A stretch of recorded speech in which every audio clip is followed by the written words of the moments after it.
আমি একলা প্রতিবাদ করলে কি আর হবে? প্রত্যেকের প্রতিবাদ করা লাগবে। প্রিয় দর্শক, সবাইকে আন্তরিক শুভেচ্ছা। আজকের ভিডিওটি দেখা মাত্র শেয়ার করে দেবেন। ভিডিওটি অত্যন্ত গুরুত্বপূর্ণ এবং তথ্যবহুল থাকার কারণে আপনাদের মাঝে শেয়ার করলাম।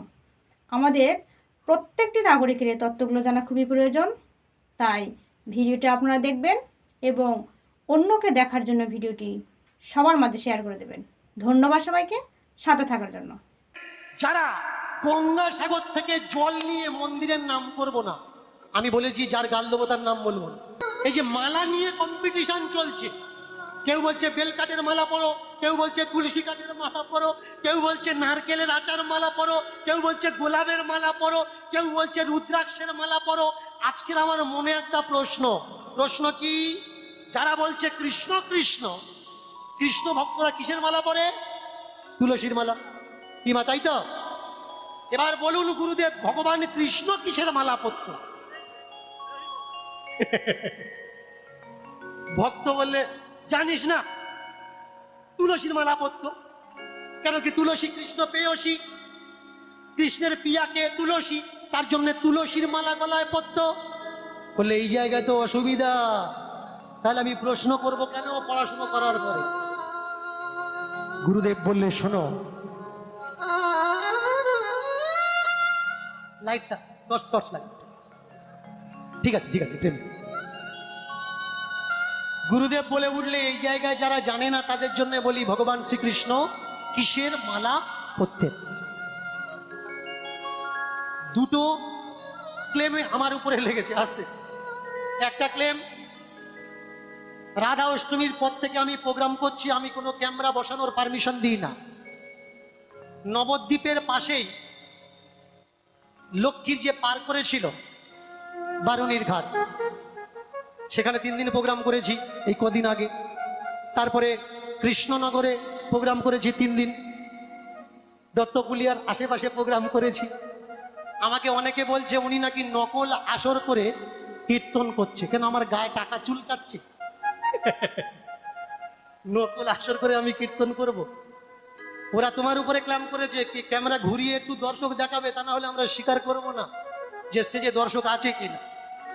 আর একটা ক্লেম করেছে, ক্লেমটা কি, ভগবান শ্রীকৃষ্ণের দীক্ষা গুরুকে আমি বলে দিয়েছিলাম। এতে এদের আপত্তি। কি আপত্তি? যে কোনো পুরাণে যদি লেখা না থাকে আমরা মানবো কেন? মন গড়া বই তো আমরা মানবো না, পুরাণ ধরে বলা লাগবে। তাহলে একটু বলে দিচ্ছি, শুনুন ভালো করে, মন দিয়ে শুনবেন। কিছুদিন আগে এই সাইটে একটা বড় কীর্তনিয়া, নাম করব না কারণ যার গালাগালি করবো তার নাম করব কেন, সে এসে বলছিল রাধা রানী কৃষ্ণের মামি কোন বইয়ে লেখা আছে আমাকে দেখিয়ে দিন। অসভ্যরা বলে রাধা নাকি কৃষ্ণের মামি। ব্রহ্মাণ্ড পুরাণের 8ম অধ্যায় শেষের 4টে শ্লোক পড়ে নেবেন। সেখানে লেখা আছে, আয়ান 3 সহোদর 3 বোন, তার ছোট বোন তার নাম হচ্ছে যশোদা, সব থেকে কনিষ্ঠ বোনকে যশোদা। এর বিয়ে হয় গোপরাজ নন্দের সঙ্গে, যশোদা নন্দের সঙ্গে বিয়ে হয়। তাহলে আয়ানের ছোট বোনকে যশোদা। লেখা আছে কোন গ্রন্থে? ব্রহ্মাণ্ড পুরাণ। এটা আমার মুখের কথা না। 8ম অধ্যায় শেষের 3টে শ্লোক দেখবেন, তাহলে বুঝতে পারবেন। তাহলে আয়ানের বোন যদি মা যশোমতী হয়, তাহলে যশোদার ছেলে কৃষ্ণ রাধার ভাগ্নে কেন নয়?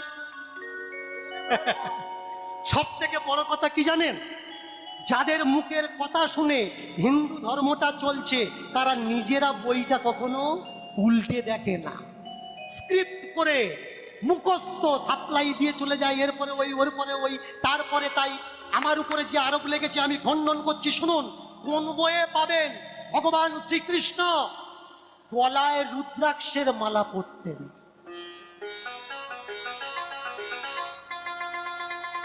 একটা শিবপুরাণ, ধর্ম সংহিতা আর বায়বীয় সংহিতা, এই 3টা গ্রন্থের রেফারেন্স আমি দিয়ে গেলাম। খুলে দেখবেন, সেখানে বলা হচ্ছে ভগবান শ্রীকৃষ্ণ ব্যাঘ্রাচার্যের পুত্র উপমন্যু ঋষির থেকে দীক্ষা নিয়েছেন, রুদ্রাক্ষের মালা পরিধান করেছেন। আর শিবের উপাসনা করেছেন, প্রথমে না খেয়ে, তারপরে জল খেয়ে, তারপরে বায়ু ভক্ষণ করে। শিব যখন তুষ্ট হয়ে আশীর্বাদ দিলেন, তিনি আশীর্বাদ চাইলেন, শিব বললেন 8টা বর প্রার্থনা করো। 8টা বরের একটা বর হলো কি, আমি যোগী জনার হৃদয়ে বাস করব। প্রকাশ পাবেন কোথায়? প্রকাশ দেখবেন অনুগীতা। অর্জুন যখন দ্বিতীয়বার ভগবানকে বলে যে হে ভগবান, সেদিন আমার মন ভালো ছিল না, আপনি যে সকল উপদেশ আমার দিচ্ছিলেন আমি শুনতে ইচ্ছা হচ্ছিল না, আজকের বলুন। ভগবান বললেন তখন আমার সঙ্গে শিবের একটা সংযোগ ছিল, আজকের শিবের সঙ্গে আমার কানেকশন নেই। যতগুলো মনে আছে অতগুলো বলবো, যেটা মনে নেই আমি বানিয়ে বানিয়ে বলবো। যে কথাগুলো উপদেশগুলো শোনালেন সেই উপদেশগুলোর নাম কি? অনুগীতা। তাকিয়ে দেখুন, সিম্পল ব্যাপার।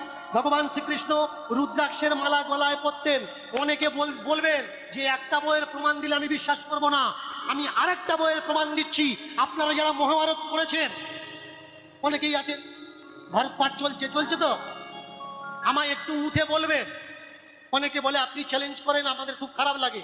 আমি কথা দিচ্ছি চ্যালেঞ্জ করব না, আমি খুশি হব আপনারা যদি বলেন কুরুক্ষেত্রের ময়দানের অরিজিনাল নাম কি। একটু বলবেন যারা যারা ভারত পড়ছেন, মহাভারত পড়ছেন, বড় আনন্দ পাবো যদি বলেন কুরুক্ষেত্র ময়দানের অরিজিনাল নাম কি। আমাকে বলে আপনি প্রশ্ন দেন, আপনি বলেন না, কিন্তু আজকের আসলে যতগুলো প্রশ্ন দেবো সব কটা প্রশ্ন বলে দেব। বদনাম খালি খালি নেবো কেন? আজকে তাকে দেখুন, কুরুক্ষেত্রের মাঠ, ভালো করে খেয়াল করবেন, কুরুক্ষেত্রের মাঠ, এই মাঠের আসল নাম কি? আসল নাম হলো সমন্ত পঞ্চক। অরিজিনাল নাম সমন্ত পঞ্চক। এই সমন্ত পঞ্চক নাম হলো কেন? এই মাঠ থেকে একটা মণি উদ্দৃষ্ট হয়, তাকে সমন্ত পঞ্চক মণি বলে। এই মণিটা ছিল কার কাছে? মলয় সিংহরাজের কাছে। এই মণিটা ছিল মলয় সিংহরাজকে বধ করে জাম্ববতীর বাবা, জাম্ববতীর বিবাহের সময় ভগবান কৃষ্ণকে এই সমন্ত পঞ্চক মণি প্রদান করেছিলেন। পাবেন কোরআন গ্রন্থে, দ্বিখণ্ডী ভাগবত দেখে নিন, তাহলে ক্লিয়ার দ্যাট, পরিষ্কার হয়ে যাবে। যখন এই মণিটা নিলেন ভগবান, নেওয়ার পরে দেখলেন এটা কার সঙ্গে পরব, কারণ প্রত্যেক দিন 40 কিলো করে সোনার জন্ম দেয় এই সমন্ত পঞ্চক মণি। তাহলে রাখবো কোথায়? সোনার সঙ্গে রাখা যাবে না, রূপোর সঙ্গে রাখা যাবে না, পিতলের সঙ্গে রাখা যাবে না। গুরুদেব নির্দেশ দিলেন 72খানা রুদ্রাক্ষের কাঠির সঙ্গে এই সমন্ত পঞ্চক মণি তুমি ধারণ, তাহলে হবে। কেমন চমৎকার বিষয় দেখুন, ভগবান শ্রীকৃষ্ণ যে নিজে রুদ্রাক্ষের মালা পরেছে, আর আজকের যখন দীনকৃষ্ণ ঠাকুর রুদ্রাক্ষের মালা নিয়ে কীর্তন করছে, যারা কৃষ্ণ কৃষ্ণ জপ করছে তাদের গায়ে জ্বালাটা কেন হচ্ছে? এটা কি ভাববার কথা নয়? তারা শিব আর বিষ্ণুকে পার্থক্য করছে। বিষ্ণু নিজে বলছে আমরা কেউ আলাদা নয়। আলাদা করছি কারা? তুমি, আমি, আমরা সাধারণ মানুষরা ভগবানকে আলাদা করে দিচ্ছি। সত্য বললে বেশ বেশ ভক্ত, তোর জানা হলো তো? বলে কি জানবো? তাহলে কি আমি তুলসীর মালা ফেলে দেবো? বললে একবার বলেছি মালা যা খুশি পরো, ওতে কোনো যায় আসে না। তুলসী পরো, নারকেল পরো, বেল পরো, গোলাপ পরো, রজনীগন্ধা পরো, কিন্তু মালায়েতে কিচ্ছু হয় না। কিসে হয়? বললে যার ভেতর ভালো তার সব ভালো, আর যার ভিতরটা নোংরা তার দুনিয়া নোংরা।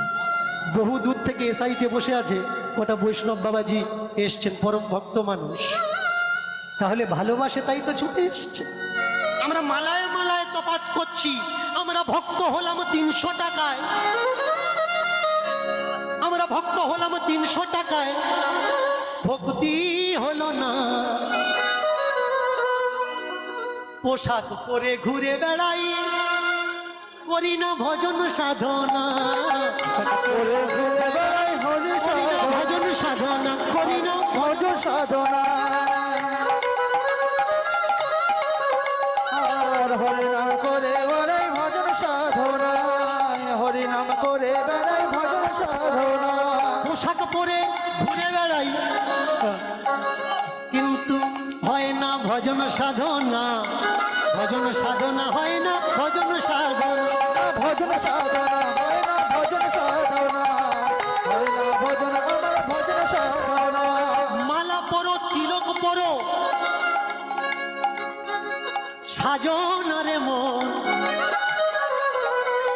মানুষ জন্মে মানুষ না হলে সব যাবে বিসর্জন, সব সব যাবে বিসর্জন, সবাই যাবে বিসর্জন, সব যাবে বিসর্জন। মালা পরো, তিলক পরো, যত সাজম, যদি মানুষ জন্মে মানুষ না হও। ভোলে বাবার নাম করলাম, তারপরে মালা তিলক নিয়ে নিলাম, নেওয়ার পরে বলছি কে ভোলে বাবার নাম নিয়েছিস, গাঁজা না খেলে কি আর ভোলে বাবার ভক্ত হয়?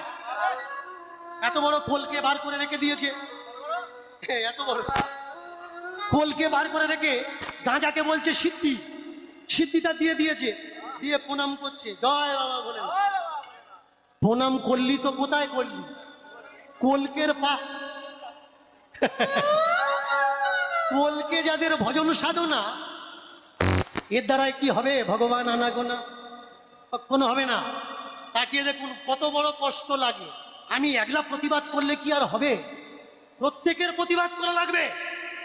যারা গঙ্গাসাগর থেকে জল নিয়ে মন্দিরের নাম করব না, আমি বলেছি যার গাল দেবো তার নাম বলবো না। ওখান থেকে গঙ্গাসাগর থেকে জল নিয়ে পাকা রাস্তা, পিচের রাস্তা হাঁটতে হাঁটতে শিব মন্দিরে ঢালার জন্য লাইন দিয়েছে। ওই শিব মন্দিরের ভণ্ড পণ্ডিত তারা বলছে 50 টাকা করে দেওয়া লাগবে, তবে জল ঢালতে দেবে। বলুন এরা কার? যারা পায়ে হেঁটে জল নিয়ে আসছে, খেয়ে না কে পা পুলিয়ে, তাদের থেকে চাঁদে কালেকশন করছে। এরা সামনের জন্মে মানুষ হবে? মন্দির কমিটির কাছে নালিশ করলাম, ভাই এটা কি, টাকা নেওয়ার জায়গা নেই? তারা বলে মন্দিরের কালেকশন। এটাই মন্দিরের কালেকশন? এটা ভক্তের রক্ত না? আহ! আমাদের বাংলার সব থেকে বড় শিব মন্দির, আমি বলেছি নাম করব না, যা 2-3 কিলোমিটার লাইন দিয়ে জল ঢালা লাগে, পেছনে গিয়ে ঢালার লাগে 100 টাকা দাও, লাইনে দাঁড়ানো লাগবে না, তোমার ডাইরেক্ট নিয়ে গিয়ে জল ঢালিয়ে দেবো। আপনি সহজ সরল মানুষ, তাহলে এতক্ষণ দাঁড়াবো কেন? 100 টাকা দিই বাবা, সহ্য করতে পারছি না। আপনি 100 টাকা দিলেন, টেনে নিয়ে গিয়ে মন্দিরের পিছনে বলে এখান থেকে মেরে দাও, এখান থেকে মেরে দাও। ও তো পেছন সামন সব সমান অবস্থা। দেখো আপনি যে বাবার মাথায় জল ঢালতে যাচ্ছেন, বাবার মাথায় জল ঢালতে দিচ্ছে না, কোথায়? পাইপ সিস্টেম করে কাঁপা দিয়ে রেখেছে। কেন? কাঁপায় জল ঢালবো বলে আমি গঙ্গাসাগর,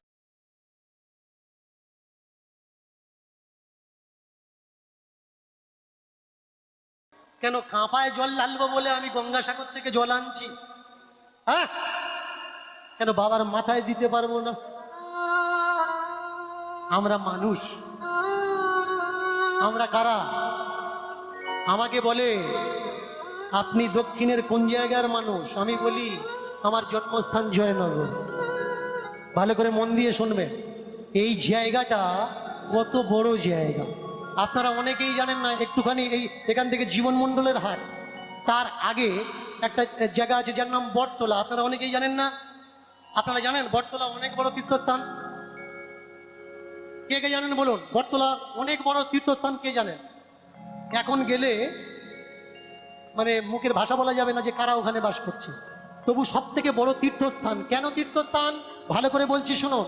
আপনারা যখন এখান থেকে গয়াকাশি যাবেন, হাওড়া থেকে ট্রেনে উঠবেন, এই যাওয়ার সময় একটা স্টেশন পড়ে। মিন্টু জানো কি স্টেশনের নামটা কি? হ্যাঁ, শুনতে পাচ্ছি না তোমার কথা। হ্যাঁ,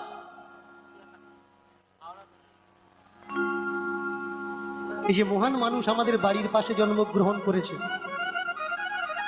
আমরা তার খবর রাখি না। আমরা নাচানাচি করে অন্য জায়গায় যাই। জন্মস্থান কোথায়? কোথায় জন্মস্থান? আমাদের বটতলায়। এই বটতলার কাছের মানুষ আছে, মায়াহাউলির মানুষ। নামটা কি? সীতারাম বাবাজি, যার নামে স্টেশন আছে, সীতারাম স্টেশন। কোথাকার ছেলে? এই বটতলার ছেলে। এর চমৎকার শুনুন, কাঁধে একটা ঝুলি থাকতো।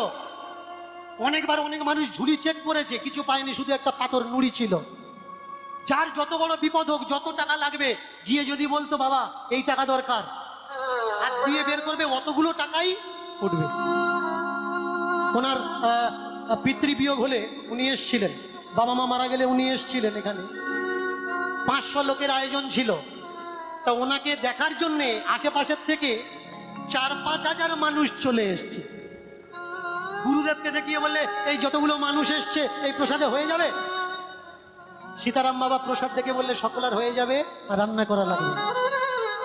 ভাবতে পারেন 500 মানুষের রান্না, হাজার হাজার মানুষ সেবা পেয়ে চলে গেল। কোথাকার ছেলে? বটতলার ছেলে। হিন্দিতে একটা পেহলু আছে, দিয়া তলে হামেশা অন্ধেরাই হতা হ্যায়। প্রদীপের নিচে অন্ধকারই অন্ধকার থাকে। আপনারা এত বড় তীর্থের মানুষ, কিন্তু আপনারা কেউ জানেন না যে আপনাদের পাশে এত বড় তীর্থ আছে। তাকে দেখুন, আমরা মালা তিলক নিয়ে সাচ্ছি সত্য, আর গুরুদেব বলে উঠলে হবে না, হবে না, হবে না। কেন? তুলসীর মালা নিলে মুখে বললে মিথ্যা, মুখে বললে মিথ্যা, মুখে বললে মিথ্যা, মুখে বললে মিথ্যা, মুখে বললে মিথ্যা, মুখে বললে মিথ্যা, মুখে বললে মিথ্যা। তুলসীর মালা নিলে মুখে বললে মিথ্যা, মুখে বললে মিথ্যা ভাই, মুখে বললে মিথ্যা। তুলসীর মালা নিয়ে মুখে বললে মিথ্যা, মুখে বললে মিথ্যা, মুখে বললে মিথ্যা। এই কি বৈষ্ণবেরই কথা ভাই, বৈষ্ণবেরই কথা, বৈষ্ণবেরই কথা ভাই, বৈষ্ণবেরই কথা, বৈষ্ণবেরই কথা ভাই, বৈষ্ণবেরই কথা, বৈষ্ণবেরই কথা ভাই, বৈষ্ণবেরই কথা। তিলক কাটো, মালা নাও, ঝুলি নাও, যাই কদম। মানুষ না হলে হয় না ভজন সাধন, মানুষ না হলে ভজন সাধন, মানুষ না হলে ভজন সাধন। যাই করো তাই করো, সাজা সাজা।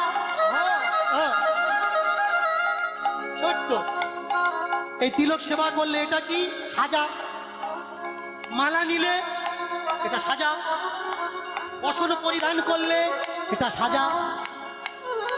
যারা তোমরা সেজে ঘরো, তোমরা সাজাই পেলে, সাজাই পেলে, সাজাই পেলে, সাজাই পেলে, সারা জীবন সেজে সেজে, সাজাই পেলে, সাজাই পেলে, সারা জীবন সেজে সেজে, সারা জীবন সাজাই সাজে, সারা জীবন সেজে সেজে, সাজাই পেলে, সাজা পেলে, সারা জীবন সেজে সেজে, সাজাই পেলে, সাজাই পেলে।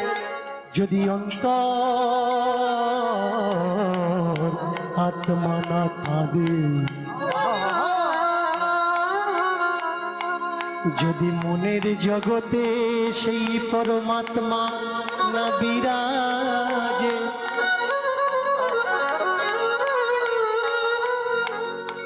কোনো মালা লাগে না, কোনো তিলক লাগে না, কোনো পরিচর্যা লাগে না। রুইদাস চামড়া ধোয়ার জলে থেকে তার হয়ে গেল ভক্তি। তাকিয়ে দেখো মতঙ্গ মুনির আশ্রমে, নিচু জাত সবরই যার নাম, কোথাও তার মালা তিলকের নেই তো প্রমাণ। কিন্তু অপেক্ষা করে